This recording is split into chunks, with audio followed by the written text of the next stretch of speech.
এই অসহায় মা, তিনি 5 ওয়াক্ত নামাজ পড়ে, তালিম করে, খুব ভালো একটা মনের মানুষ। আপনারা এর পাশে একটু দাঁড়ান।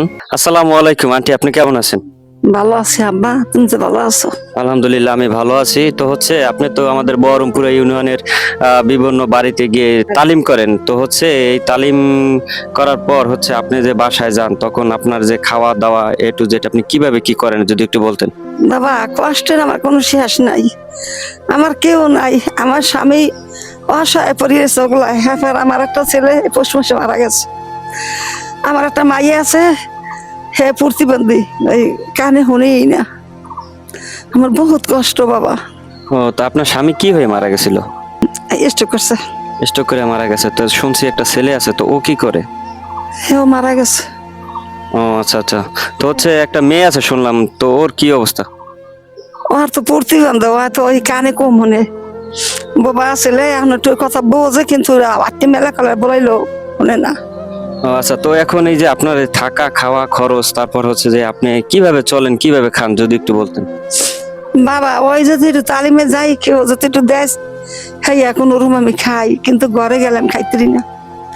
তালিমে মানে আপনার এই তালিমের আর কি থেকে মানুষের কাছ থেকে হাত পাইতে যতটুকু আর কি পান, ওইটা দিয়ে আর কি নিজে চলেন। এরকম, এছাড়া কোনো উপায় নেই বাবা আমার।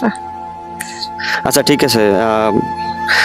আসসালামু আলাইকুম আমার সকল ফেসবুক মেম্বার, আশা করি সবাই ভালো আছেন। তো আমার পাশে যেই অসহায় মাটিকে দেখতে পাচ্ছেন, তিনি হচ্ছেন আমাদের বহরমপুরা ইউনিয়নের 1 নম্বর ওয়ার্ডের বাসিন্দা। সে আমাদের বহরমপুরা বিভিন্ন জায়গায় গিয়ে সে তালিম করে। আসলে তালিম করার পরে মানুষের কাছ থেকে হাত পাইটা যতটুকু যা পায় সেটা দিয়ে সে জীবন নির্বাহ করে।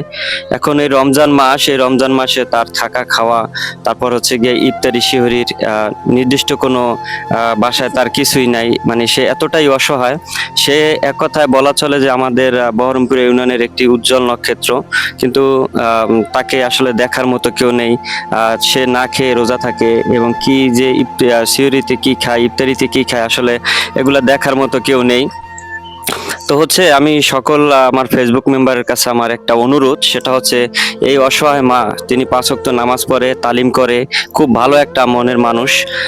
আপনারা এর পাশে একটু দাঁড়ান। আমি আপনাদের কাছে হাত জোর করে অনুরোধ করতেছি, এই অসহায় মায়ের পাশে এসে আপনারা একটু দাঁড়ান। আপনাদের কাছে জোর অনুরোধ জানাচ্ছি। ধন্যবাদ সবাইকে।